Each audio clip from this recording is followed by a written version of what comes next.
За, сайн байцгаана уу? Сайхан амарцгаав уу? Өнгөрсөн өдрүүдэд эзний ивэл хайр дүүрэн байв уу? За, тад эргэж хүндээ тантай энэ газар сууж байгаадаа маш их баяртай байна гэд мэдчихлэхгүй юу?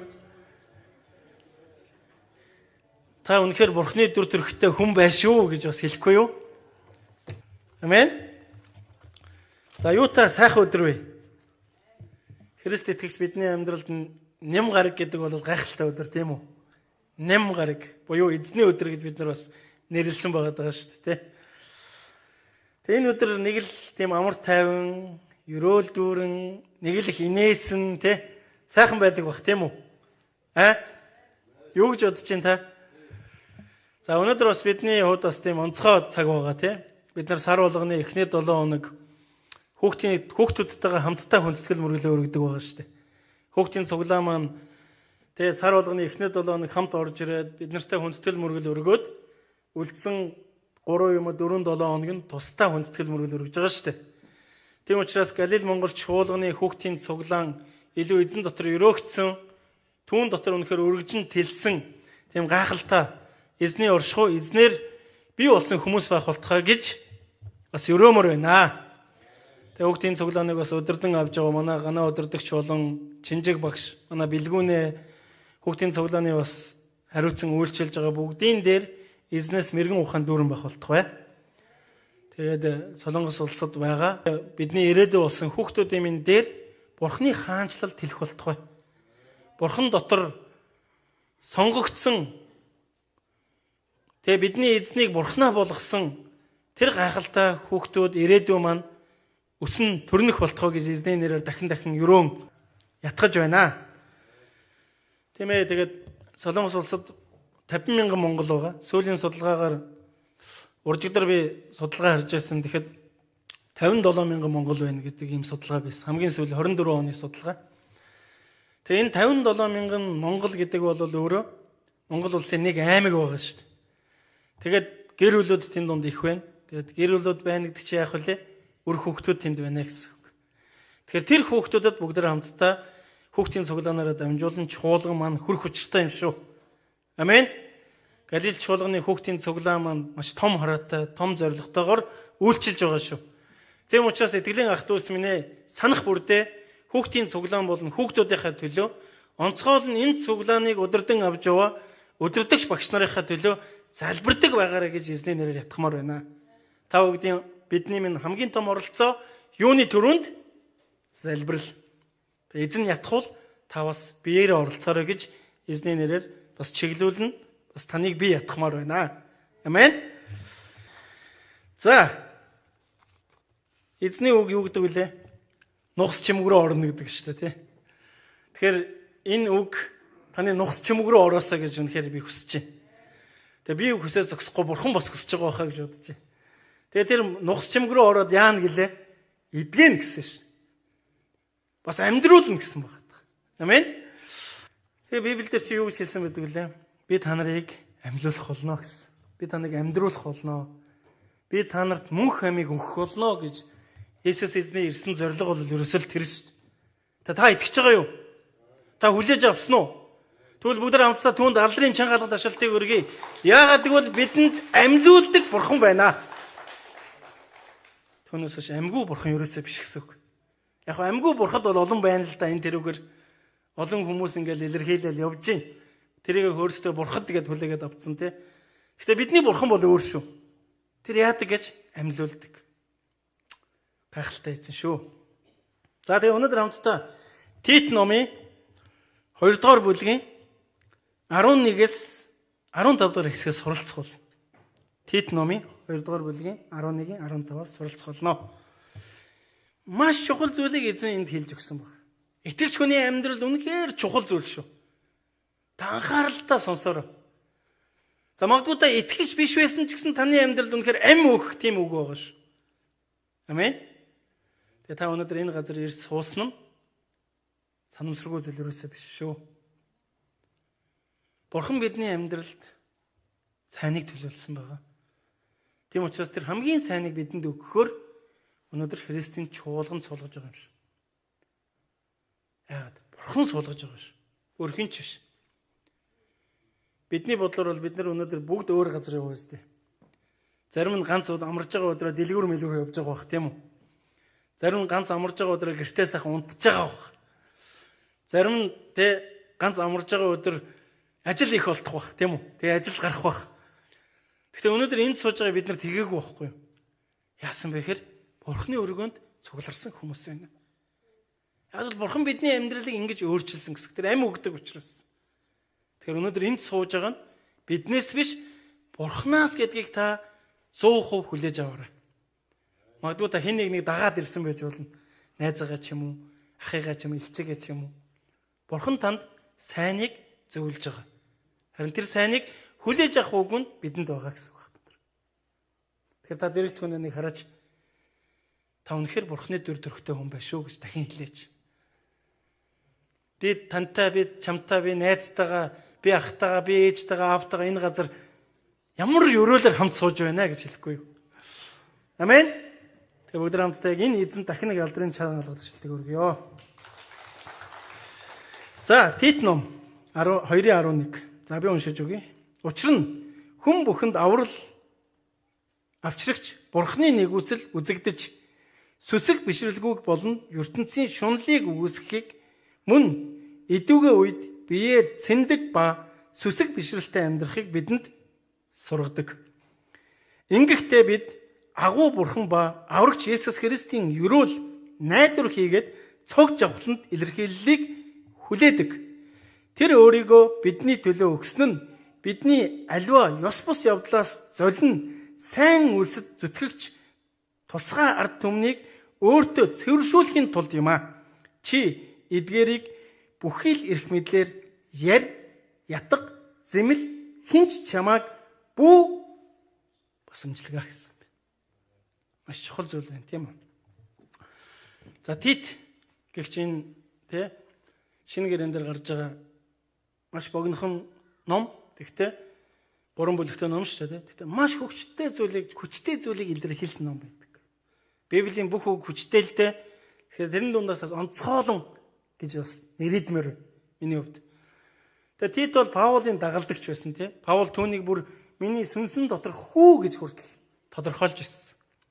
Тэгээд яг үнэндээ Тит бол өөрөө бас грек хүн байгаа шүү дээ. Нэг үсэнд харь үндэстэн гэсэн үг байхгүй? Грек хүн.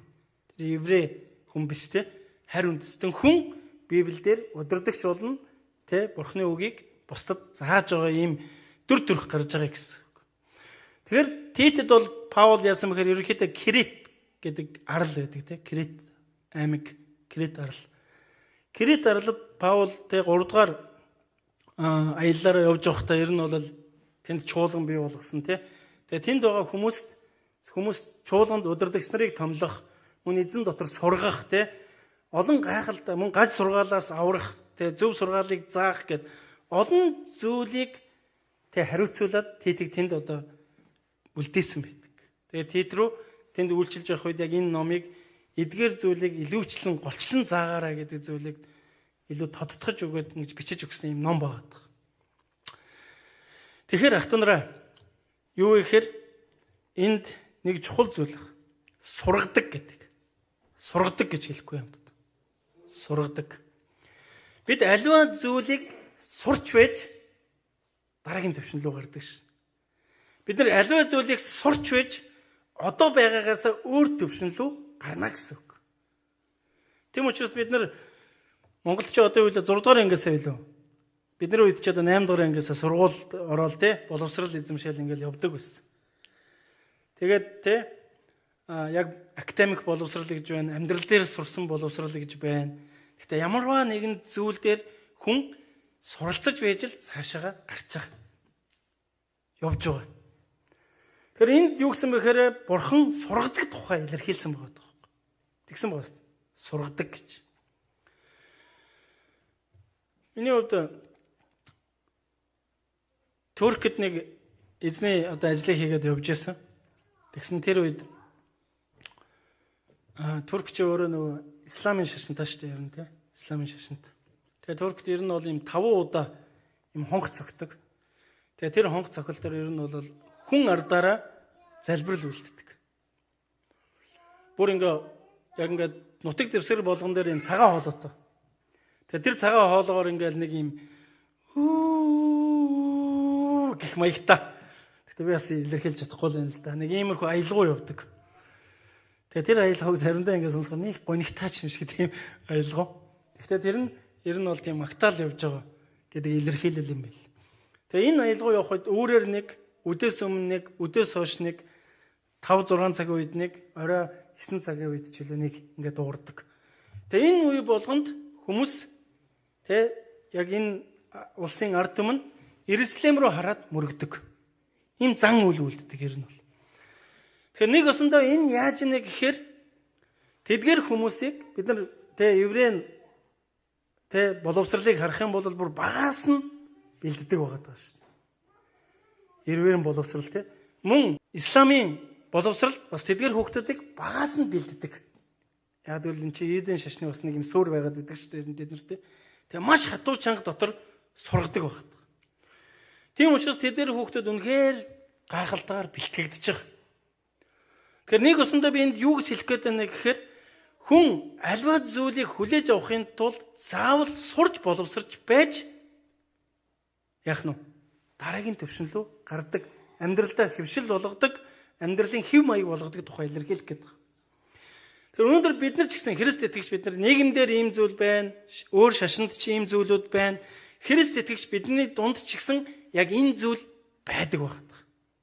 Өнөөдөр бид нар анх Христийн сүмж болгонд орж ирсэн цагаас хойш тодорхой хэмжээгээр хүн болгон өссөн баг.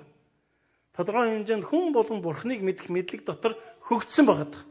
Тэгээ энэ хөгжил юун дотор явж байгаа вэ? Мэдээж эзний үг сургаал, эзний үг буюу Библи мөн үүний хажуугаар юу хийдэг вэ гэхээр маш их сургалт семинарт сууж байж бид нар олж явж байгаа шүү дээ. Тэгэхээр юу гэж хэлэх гээд байна гэхээр тэр хүмүүс хүүхдүүдэд үнэхээр тэгж их бэлдэж байгаа бол өнөөдөр Христ итгэгч бид нар тэр дундаа галилч болгон бид нар яг энэ Бурхныг таньж мэдэх боловсролд хэрэг санаа тавьж байгаа вэ? Өөртөө болно гэр бүлдээ үр хүүхдүүдтэй гэдэг ойлголт гэсэн үг байна. Ойлгомжтой бай тээ.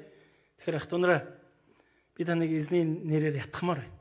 Хамтдаа эзэн дотор сурж боловсрцгаая. Тэр дундаа итгэл сүсэгт суралцгаая. Өнөөдөр энд өгсөн зүйл бол яг энэ зүйлийг заалгахаар эзний үг хүрсэн байна. Энэ зүйл заалгахаар. За тэгэхээр юуны төрөнд юу гэж байгаа вэ гэхээр би 11-р бүлгийг 11-р хэсгийг танд уншиж өгье. Тит номын 2:11. Учир нь бүх хүнд аврал авчрагч Бурхны нэгүсэл үзэгдэж гэж. Бүх хүмүүст аврал авчрах Бурхны нэгүсэл үзэгдсэн тухай илэрхийлэг юуны төрөнд энд гаргаж ирсэн бэ? Аврал авчрах нэгүсэл. Есүс Христ энэ дэлхий дээр хүн төрлөختөнд авралыг өгөхин төлөө л ирсэн. Түүнээс хэн нэгнийг мөнгөтэй болгохын тулд, хэн нэгнийг алдар нэртэй болгохын тулд, хэн нэгнийг баян тансаг болгохын тулд ирээгүй гэсэн. Хэрвээ бид Есүс Христийг тэгж ашиглаж байгаа бол одоо хэдүүлээ илүү сурах хэрэгтэй болж байна гэсэн үг. Харин Есүс Христ энэ дэлхий дээр ирсэн зорилго нь юу байсан бэ гэхээр хүн бүрт авралыг өгсөн. Дахин хэлье. Хүн бүрт авралыг таны мэддэг сэдэв байж магадгүй. Олон жил сонсцсон ч үг байж магадгүй. Гэхдээ яг энэ аврал миний дотор нутгалж байгаа юу гэдэг ойлголт. Би хүлээж авсан байгаа юу гэдэг ойлголт. За би дахин хэлж өгье. Учир нь бүх хүнд аврал авчирч Бурхны нэгүсэл үзэгдэж гисэн байна. Тэнд нэг үйл явц болсон байгаа даа. Нэг өөрчлөлт бий болсон баг. Хүн бүрт ийм нөлөөллийг бий болгосон байх гэж би бодож байна. Тэр өнөөдрийн хүртэл Христийн сүмч болгонд бид нар яагаад явдаг вэ гэхээр Бурхны нөлөөлөл бидний амьдралд байдаг буюу хэрвээ бидний зүрхэнд аврал ирэх юм бол үргэлжил бид нар өөрчлөгдөж байдаг хат. Өдрөөс өдөрт эзний итэр төрх рүү ойртож байдаг. Анх Есүсийн сүмд орж ирэл яг анх орж ирснээр л яг хэвээрээ байна даа гэж байгаа хүн байна уу бидний дунд? Арай байгаа юм биш үсттэй. За нэг хажууд хүмүүсийг нэг хараач та. Магадгүй таны бодлоор тэгж харагдаж байгаа юм магадгүй. Яг өөрийнх нь бодлоор бол яг жинхэнэ үнэн зүйл байгаа байхаа гэж бодож. Одоо ямар нэгэн байдлаар өөрчлөгдсөн бахаа гэж бодож. Ядчил нэм гараг бүр эзний өргөнд ирж байгаа. Ядчил бусдын төлөө залбирдаг болсон бахаа гэж бодож. Тийм үү? Ийм тодорхой өөрчлөлтөд бидний дотор явагдаж байгаа. Тэгэхээр энэ авралыг өгдөг нэгүсэл үзэгдсэн тухай харагдаж байна л да. Нэгүсэл. Өнөө өглөө 11 цагаас манай энэ Солонгос сүмийн хүндэтгэл мөргөлд оролцсон минут. Тэгээд яг юу вэ гэхээр Солонгос чуулганы үүсгэн байгуулагдсны 38 жилийн хүндэтгэлийн мөргөл болсон. Нөгөөсөндөө манай энэ Галиль чуулган үүсгэн байгуулагдаад 38 жил болж байгаа гэсэн. Тэгээд 1986 оны 6 сарын 1-ний өдөр эхэлж ирсэн юм. Галиль чуулган. Одоо энэ Солонгос чуулган гэсэн үг шүү. Тэгээд Галиль чуулганыг эхэлж явах үед нэг өсөндөө бид нар Галиль чуулгантай хамт 38 жил болсон бол бид нар 22 жил хамт явцсан байгаа даа. Нэгсэндээ 16 жил болсныхаа дараа за яг тэрнээс өмнө зөвхөн гадаад хүмүүст бол үйлчлдэг байсан. Яг Монгол пастортой болсон 22 жил бид нар хамт явсан байгаа гэсэн. 16 жилийн дараа бид нар энд ирсэн байна шүү дээ. Ер нь бол тий. Тэгээ тухайн чуулган бий болж байгааг өмнөх үед Солонгосын нийгэмд ийм хүчтэй үзэл бодол явж байсан. Маш хүчтэй үзэл бодол. Тэр юу байсан бэ гэхээр ардчилсан нийгмийг бий болгох. Ардчилсан одоо тэр үзлийг хүн болгонд сурталчлах тийм үзэл явж исэн гинэ. Яг тэдний Солонгос чуулган маань бий болохоос өмнө. Тэгээ тэр үед нийгэм даяараа ийм байсан бол харин Христийн сүм чуулган донд юу болж исэн бэ гэхээр маш олон хүмүүс чуулганаас явж исэн үе гинэ. Ер нь л за чуулганы орон дээр нь эрх чөлөөтэй амьдрий да гэдэг ч юм уу тий. Илүү нэг гүнзгий одоо тэр төвшинлөө орж ирсэн ийм үе гинэ. Тэгээ чуулганууд бас ингээ хаалгаа барьж ирсэн. Харин тэр үед яасан бэ гэхээр Галиль чуулганыг үүсгэн байгуулсан пасторт эзний үг ирээд тэгээд чуулга эхлүүлсэн. Тэгээд чуулга эхлүүлэхдээ тэр хоёр зорилготойгоор ерөөсөө л хоёр үндсэн зүйлээр эхлүүлсэн гэдэг тухайга илэрхийлж ялээ л. За нэгдүгээр нь юу байсан бэ гэхээр бид үнэхээр Бурхныг хайрладаг. Бурхныг хайрлах ёстой. Би үнэхээр Бурханд хайртай байгаа юу гэдэг асуулт. Нэг өсөндөө миний амьдралд аврал ирсэн үү? Би энэ авралыг хүлээж авсан уу? Хэрэг авралыг хүлээж авсан бол миний дотор Бурхныг хайрлах хайр байгаа гэдгийг илэрхийлэл. Хоёр дахь зүйл нь юу байсан гэхээр Библийн дагуу хөршөө хайрлах. Хэрвээ би Бурханд хайртай бол миний амьдралд үйлс байгаа. Тэр үйлс нь хөршөө хайрлах тухай буюу харь үндэстнийг цаашлаа үргэлжлээд харь үндэстнийг хайрлах тухай. Ерөөсөө Галиль чуулганы үндсэн теологи энэ шүү. Иннээс хизээж хазааж болохгүй шүү гэд тэтгэвртэй гарсан байгаа пастор ирээд үг болцож байгаа. Тэгэхээр энд юу болсон бэ гэхээр тэнд тунхагласан гол үг нь юу байсан бэхээр боломжгүй нөхцөл байдал дотор Бурхан боломжийг бий болгож өнөөдөр 38 жил энэ чуулганыг удирдсан байна гэсэн байна. Тэгээ энэ чуулганыг удирдах байхдаа яг энэ үзэл баримтлал донд юу хийсэн бэ гэхээр Индонез чуулган, Пакистан чуулган, Монгол чуулган, Чиай буюу олон улсын чуулган. За дээр нь Индонез чуулган, Монгол чуулган. За дээр нь ингээд маш олон сайн зүйлсүүдийг хийсэн байна. Энэ бол Бурхан бидний дуудсан маш том ажил юм а гэдэг зүйлийг илэрхийлсэн байна. Нэг өсөндөө боломжгүй нөхцөл байдал дотор боломжийг бий болгосноор тэр боломжийг харсан хүмүүсээр дамжуулан бидний дээр Бурханы аврал ирсэн байна. Юу гэж хэлэх гэж байгаа вэ гэхээр энд юу гэсэн бэлээ? Учир нь бүх хүнд аврал авчрагч Бурханы нэгүслэн үзэгдэж гэж. Нэгүсэл гэдэг зүйл хүний амьдралд боломжгүй нөхцөл байдал дотор боломжийг бий болгодог зүйлс юм аа. Нэгүсэл. Таны хувьд нэгүслийг юу гэж ойлгодог вэ? Бид нар хамтдаа 2 дугаар Тимот номын нэгэн ишлэлийг харцгаая гэж бодож байна.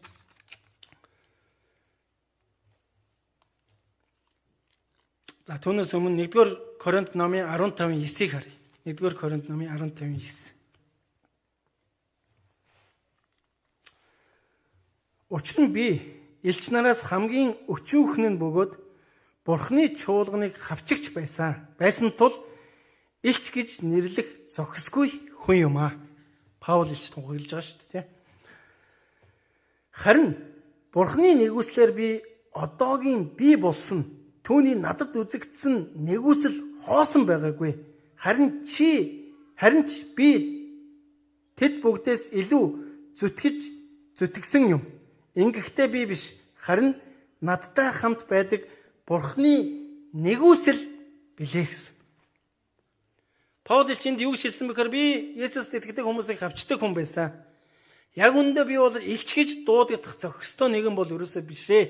Гэхдээ энэ боломжгүй нөхцөл байдал дотроос боломжийг бий болгон өнөөдөр намайг элч гэж дуудаж олон хүмүүсийн амьдрал сайн мэдээг тунхагласан нь миний хүч биш, Бурхны хүч буюу нэгүсэл юм а гэж хэлсэн байна. Амен. Нэгүсэл. Эндээс харах юм бол Паул элчид ч гэсэн боломжийг Бурхан олгосон байгаад байна. Тэгэхээр өнөөдөр хүн бүрд авралыг авчрагч Бурханд бидэнд боломжийг олгосон юм аа. Тэр боломж нь юу гэхээр Бурханыг таньж мэдэх хөрүүл юм аа. Бурханыг хүлээж авах хөрүүл юм аа. Ер нь нэгүсэл байхгүйгээр эзэнд итгэх боломж байхгүй. Бид ингээд шууд итгэчих гээд байдаг шүү дээ. Уул нь итгэмээр байдаг, тэгээд итгэж болдгоо. Харин Библиэрээс харах юм бол юуны төрөнд нэгүсэл тэгээд итгэл байна. Хүн төрлөختнийг Бурхан нэгүсэлсэн учраас эзэн Иесус Христ энэ дэлхий дээр ирсэн. Нэгүсэндөө боломж олгосон гэсэн үг.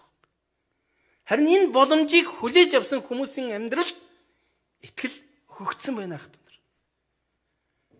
Тэгэхээр өнөөдөр таны амьдралд амьд байгаа бол боломж байгаа гэсэн үг шүү дээ. Өнөөдөр би энэ дэлхий дээр амьд байгаа бол миний амьдралд боломж байна гэсэн үг. Миний ирээдүйд боломж байна гэсэн үг. Нэг үсэндээ эзэнд итгэх тухай хат. Есүс Христ хүн төрлөختний авралын төлөө бүр товчхон маш тодорхой ярих юм бол хүн төрлөختөн Бурханаас холдоод гэмд унаад ер нь ирээдүйдээ зүгээр л тамд байх тухай одоо тийм ирээдүйдээ байсан байхгүй. Ерөөсөө л мөнхөд тамд. Бид нар энэ дэлхий дээр ирээд явах нь үнэн биз дээ хата нар. Энэ дэлхий дээр мөнх амьдрах хүн байхгүй шүү дээ. Харин бидний мөнх амьдрах газар юу гэхээр энэ дэлхийгээс явах тэр цагийг л хэлж байгаа. Тэнд бид нар мөнх амьдр. Харин тэр мөнх амин тамд байна уу? Бурхантай хамт байна уу гэдэг сонголтыг л Бурхан тэр боломжийг Бурхан энд хүн төрлөختөнд өгч байгаа гэсэн. За би дахиад Тит номын саяны 11 дээр үсээс танд уншиж өгье. Учир нь бүх хүнд аврал авчрагч Бурханы нэгүсэл үзэгдэж бидний амьдралд Бурханы нэгүсэл үзэгдэж байгаа шүү байна. За одоо маш чухал зүйлийг тэгвэл одоо яах ёстой юм бэ гэдэг маш чухал зүйлийг бид нэр заасан байна. Амьдралдаа орхих, мөн амьдралдаа бий болгох хоёр зүйлийг эзний үг энд маш тодорхой хэлж өгсөн байгаа шүү байна. Тэгэхээр би тэрийг энд дурдъя. 12. Сүсэг бишрэлгүй болон ертөнцийн шунлыг үүсгэхийг. За 12 дотор. За би дахин хэлье. Сүсэг бишрэлгүй болон ертөнцийн шунлыг үүсгэхийг. За энэ бол орхих зүйлийн тухай хэлж байгаа. Хоёр зүйл байна. Нэг нь юу гэхээр сүсэг бишрэлгүй байж болохгүй шүү гэсэн байна. Хоёр дахь зүйл нь юу гэхээр зүрхний шунлаа анхаараарай гэсэн байна. За би дахин уншиж өгье. Сүсэг бишрэлгүй болон ертөнцийн шунлыг үүсгэх. Юуны шунал гэж? ертөнцийн шунал. За энд сүсэг бишрэлгүй гэдэг үг байна. Сүсэг бишрэлгүй. Би яг сүсэг бишрэлгүй хүн мөн үү гэдэг ойлголт гэсэн үг. За энийг төр орхив. Хоошоо дахиад яригдах учраас. ертөнцийн шунал. Ер нь Библи шунлын тухай маш тодорхой илэрхийлсэн байдаг. Ер нь шунлаас болж хүн асуудал орсон шүү дээ. Тийм үү? Бид нар Эхлэл номдор очих юм бол манай нөгөө ихч маань ер нь жоохон шуналтай байсан юм шиг байгаа байхгүй юу ер нь. Яг байсан ч явахад өгс хүнд өгөгдсөн л зүйл юм шиг байгаа юм л да. Тэрийг ингээд нэг өөрөөр ашигласан юм шиг байгаа ер нь. Өөртөө хэрэгцээд байгаа ч юм уу тий. Тэгэхээр өнөөдөр бидний амьдралд зүрх сэтгэлийг минь татж байгаа альва зүйлийн тухай илэрхийлж байгаа гэсэн. Бүр бурхан өөрийн үгэндээ юу гэж хэлсэн бэ гэхээр надаас өөр бурхантай байж болохгүй шүү гэж хэлсэн байна. Тэгэхээр бид нэр яг тэр бурхныг юугаар бий болгодог вэ гэхээр яг зүрх сэтгэлийн хүслээр бий болгодог байна. Нүгээс амьдралынхаа цаг зав, боломж бололцоо аливаа зүйлийг зарцуулж байгаа зүйл нь хүний бурхан болсон байх магадлал гэдгийг Библи маш тодорхой илэрхийлсэн байдаг. Тэгэхээр өнөөдөр бидний амьдралд яг бурхны үг эзэн Есүс Христээс илүү зүрхийг минь татж байгаа зүйл байгаа юм биш үстэй гэж. Харин тэр зүйлийг ертөнцийн шунал гэж Библи илэрхийлсэн байна. Бид шунлаас болж яг эцсийн эцэд гэмд өмдөг үстээр нь. Шунлалч болж бид нар эцсийн эцэд бурхны эсрэг зүйл хийж байгаа. Ойлгомжтой байх та нараа. Тэгэхээр яг энэ шунал гэдэг зүйл нь биднийг нэгүслээс холдуулах боломжтой гэсэн. Энэ зүйлүүдийг орхигдох илэрхийлсэн байна. За цаашаа нэг нь шунал нөгөөх нь өсгмөр сүсэг бишрэлгүй байж болохгүй гэсэн байна. За үргэлжлүүлээд би 12 дотор уншия. Мөн идээгөө үед биеэ цэндэг ба сүсэг бишрэлтэй амьдрахыг бидэнд юу гэсэн бэ? Сургадаг гэсэн. Тэгэхээр бид нар итгэлийнхээ амьдралдаа бид нар яг энэ итгэлийн боловсрал олж авах зүйл нь юу вэ гэхээр нэхур байх тухай. Хянуур байх тухай. Болгоомжтой байх тухай илэрхийлэл явж байгаа. Дахиад хоёр дахь зүйл нь юу вэ гэхээр сүсэг бишрэлтэй амьдрах тухай илэрхийлсэн байна. Энэ зүйлийг хоёр удаа хэлж гисэн байгаа. Өмнөхдөр нь болохоор сүсэг бишрэлгүй байж болохгүй гэдгийг маш тодорхой хэлж өгöd дараагт нь сүсэг бишрэлтэй амьдраарай гэсэн үг. Тэгэхээр хүний амьдралд энэ сүсэг бишрэл гэдэг зүйл ямар чухал вэ гэдгийг өнөөдөр Тит номоор дамжуулан бурхан илэрхийлэхийг хүсэж байна хтэн. Та хэрэг сүсэг бишрэлтэй хүн бэ? Хэрэг сүсгтэй хүн бэ? Ер нь би одоо ингээд нэг 18-9 жил ингээд эзэнд итгэе явж ийн л доо. Тэг ингээд эргээд харахаар миний амьдрал ч гэсэн тийм үед байсан. Бид нар ингээд чуулганд удаан яваад ирэхээр нэг юм сүсэхгүй болчих тийм шиг санагдсан байхгүй. Сүсэхгүй. Би ингээд буруу бодоод байж тээ ер нь бол тий. Би ингээд нэг сүсгтэй байхаараа л нэг юм нэг буддагийн хүн шиг тэгээ эсвэл нэг өөр шашны хүн шиг, нэг юм шашинд итгэдэг хүн шиг тийм одоо юм үзэл, тийм бодол их удаан миний дотор явсан. Тэгж явж байгаад харин нэг өдөр нэг бурхны нэгүсэл буугаад энэ зүйлийг ойлгуулсан байхгүй. Сүсэг бишрэл гэдэг зүйл хүний амьдралд ямар чухал юм бэ? Ялангуяа итгэгч хүний амьдралд ямар чухал юм бэ гэдэг зүйлийг нэг өсөндөө би бурхны нэгүслэр олж авсан гэсэн. Тэгэхээр ямар үг байдаг вэ гэхэд бидний амьдралд сүсэг байхгүй бол бурхан хол гэдэг ойлголт. Хэрвээ бидний амьдралд сүсэг байгаа бол бурхан ойрхон гэдэг илэрхийлэл байдаг гэх юм. Байдаг. Тэгэхээр та эзний үгийг яг яаж хүлээж авч байгаа вэ? Зүгээр л мэдлэгээр хүлээж авч байна уу? Эсвэл үнэхээр сүсэг дотор хүлээж авч байна гэдэг ойлголт гэсэн үг. Мэдэн. Паул уу? Тий. Есүсийнхний эсрэг ажиллаж исэн гэсэн шүү. Харин сүсгтэй байдал. Эзний хүмүүсийн эсрэг ажиллаж исэн хүн нэг бурхан гэж өөрчилсөн биш. Намайг ч гэсэн өөрчлөх боломжтой гэдэг хандлага гэсэн үг. Ойлгомжтой тий. Тэгэхээр бидний амьдралд яг энэ хандлага байхгүй болоод ирэх үед энд яаж нэ гэхээр бид нар буруу сурж байгаа тухай Тит номор дамжуулан илэрхийлсэн. Тэгэхээр би дөрөв хэлсэн. 18-9 жил Христ итгэлээр явахдаа олон Христ итгэгч нар яг ийм сүсгийнхаа байдлыг алдаад байгаа юм шиг тийм зүйлийг анзаарсан баг. Тийм учраас бид нар аль болох энэ зүйлийг заах хэрэгтэй болж байгаа гэсэн. Энд юу гэсэн бэ? Сүсэг дотор сургасан байгаа даа. Сүсгийг заасан байгаа даа.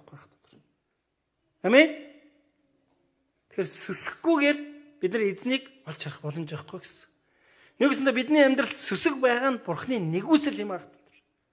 Харин энэ нэгүсэл дотор бид нар итгэлийг олж явна гэх. Та сүсгэлэхгүйгээр шууд итгэсэн хүн байна уу? Юу гэж бодож байна та? Ямар гоё юм бэ гэж шууд итгэл те. Тодорхой хэмжээгээр бидний дотор сүсэг явсан байна. Нэг усандаас сүсэг бишрэл гэдэг зүйл нь өөрөө хүлээн зөвшөөрөлт гэсэн ойлголт явж байгаа. Хүлээн зөвшөөрөл. За бидний хувьд те эзний хүнийг хүндлэх энэ юу юм сүсгтэй холбоотой шүү дээ те. Ядаж бид нар залбирсан чинь сүсгээр хүлээж авч байгаа шүү. Сүсгүй бол тэгэл ингээл зогсож байгаа шүү дээ.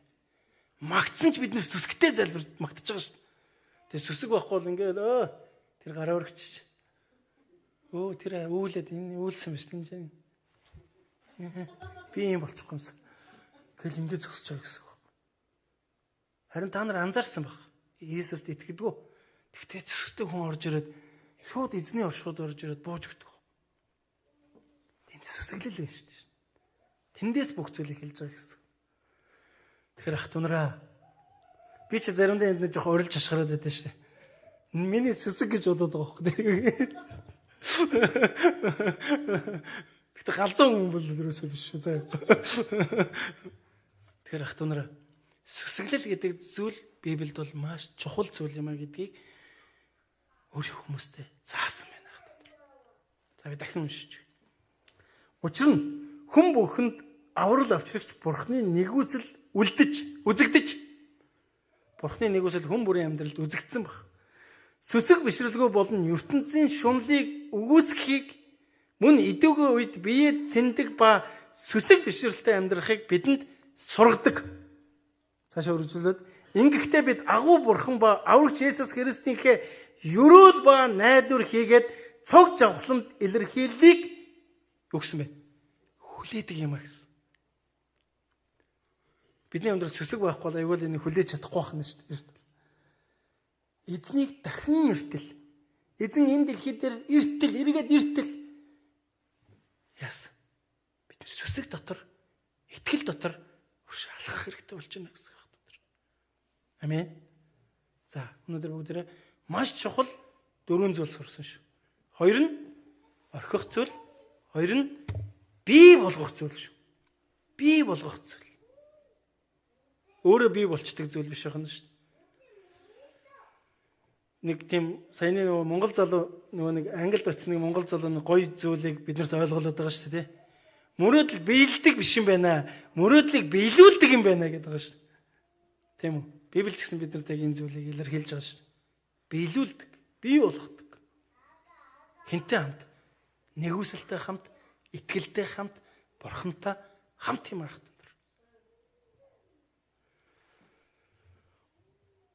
Сүсэг бишрэлгүй хаях зүйл нь. Миний амьдрал тийм сүсэг бишрэлгүй зүйл байна уу? Би ингээд үл хошиж байгаа зүйл байна уу? Гэсэн ойлголт. Хоёр дахь зүйл нь юу гэхээр шунал. Миний харааг, миний зүрхийг, миний бодлыг өөр тийшээ чиглүүлж байна уу? Би таны амьдралыг бол юусэн мэдэхгүй. Гэхдээ таны амьдралд яг энэ зүйл орж байгаа бол Бурхан өгж байгаа л үг гэсэн үг шүү. Түүнээс би хараад илэрхийлж байгаа юм юусээ байхгүй. Библийн хэлж байгаа зүйлийг л энд хэлж байгаа гэсэн. Тэгэхээр энэ шунал гэдэг зүйл бол хүн болгонд ерэн жоохон тодорхой хэмжээгээр байдаг. Гэхдээ бид нар энэ шуналыг юуны төлөө ашиглах ёстой гэж Бурхныг таньж мэдэх төлөө ашиглах ёстой байдаг. Гэтэл энд юу гэж хэлсэн бэ гэхээр ертөнцийн шунал гэж хэлсэн байдаг. Яг гэвэл энэ ертөнц Бурхны эсрэг. Харин Иесус Христ бидэнд Бурхныг таньж мэдүүлэх, биднийг Бурхантай эвлэрүүлэх зууч юм аах. Амен. Тэгэхээр яах нь? Сүсэхгүй байдал болно, шунлаа орхицгоё гэж хэлж байна. Бүгд одоо дараагийн төвшин рүү гарцгаая. Ойлгож байна уу те? За, бий болгох зүйл нь юу гэлээ? Мөн идэвгүй үед бие цэндэг. Би яг аль төвшөнд байна вэ? Энэ яг зөв үү, буруу юу? Энэ давхар мэрэгэн ухаан явж штэ ярин тий. Нэг осондоо бид нар ухаалаг, смарт итгэгч нар байх тох. Бие цэнэ гэхээр бид сүүлдээ ингээд бүх зүйлийг өөрөөсөө холдуулаад байдаг болчихдаг ш. Нэг л их ариун хүн те. Юмд хүрэхээр л бузардах гал байдаг тийм хүн болчиход байдаг ш. Бие цэнэл те. Болохгүй. Тэгсэн бид нар Библийг харсан чинь эзэн юу гэсэн би та нарыг ертөнцийн гэрэл болгоно гэж хэлсэн байна. Давс болгоё гэдэг. Тэгсэн нөгөө давсан ингээл бусдаас зүхтаагаалгүй гэдэг. Яа нэг яваад ордог, асуудалд ордог, тэрнээс хаширч тийм үү яа тий. Харин энэ дотор бид нар суралцах тухай, үүсгэх тухай. Тийм үү? Үнэхээр би яг зөв болох гэж байна. Миний итгэлийн амьдрал яг ямар төвшөнд байна? Ямар нөлөөлөл дотор байна вэ? Би яг хинтээ хамт байна вэ? Би хинээс нөлөө аваад байна вэ? гэдэг ойлголтууд гэсэн үг байхгүй юу? Түүнээс бид нар энэ ертөнцөөс зүхтаж амьдрах талаар ерөөсөө биш. Та хэрэг зүхтдаг вэ? Харин бид нар дунд нь орж нөлөөлөх учиртай шүү байна. Энийг бий болгоцгоё. Эзэн Есүс тэр үзэгдсэн нэгүсэл дотор бий болгоцгоё их тундраг. Өдөр бүр бидний амьдралд боломж олгогдож байгаа гэсэн үг байна. Бий болгоцгоё. Хоёр дахь зүйл нь сүсгтэй байдал. За өнөөдрөөс эхлээд ирэн Галил чуулганых нэлээд сүсгтэй болох байхаа гэж найдаж. Пастор минь гэж ахад.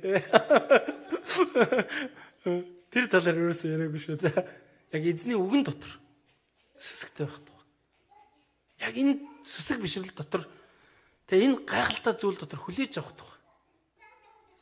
Яг л энэ зүйл өгөгдөж байгаа нэгүсэл. Таны хувьд боломжгүй юм шиг харагдаж байгаа боловч Бурхны хувьд боломжтой шүү байх тоо. Нэгүсэндээ эзэн боломжгүй зүйлийг боломжтой болгодог Бурхан юм. Нэгүслэр дамжуулж, итгэл өгдөж, итгэлээр дамжуулж бидэнд юу болох нь? Үйлс бий болох нь байна. Амен. Тэгээ энэ нөхцөл дотор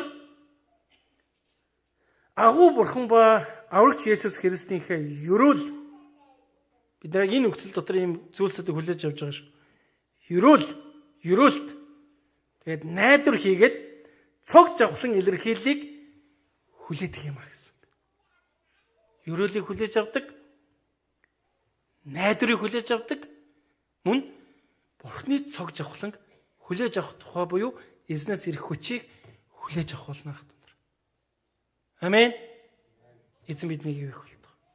Хамтдаа залбирцгаая.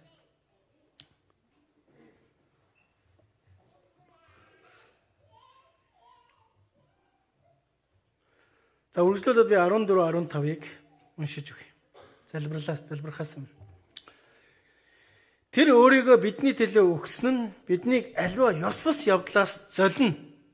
Сайн үйлсэд зүтгэгч тусгай ард түмнийг өөртөө цэвэршүүлэхийн тулд юм. Саяны зүйлсийг хийснээрээ Бурхан дотор цэвэрших тухай. Өөртөө цэвэршүүлж авах тухай илэрхийлэгдэж байгаа. Тийм учраас чи эдгээрийг бүхий л эрх мэдлэр ярь. Ятга зэмэл хинч чамаг бүү басамжлаг. Басамжилсан нэгэнтэй нь эзэн өөрөө тооцоо хийнэ л гэсэн үг шүү дээ. Ер нь бол. Амен. Түүнээс хат нараа зоригтойгоор эдгээр зүйлсийг эзний нэрээр бий болгоцгоо. Нэгүсэл дотор. Тэгээ таныг үнэхээр эзний нэрээр залбираасаа гэж хүсэж байна.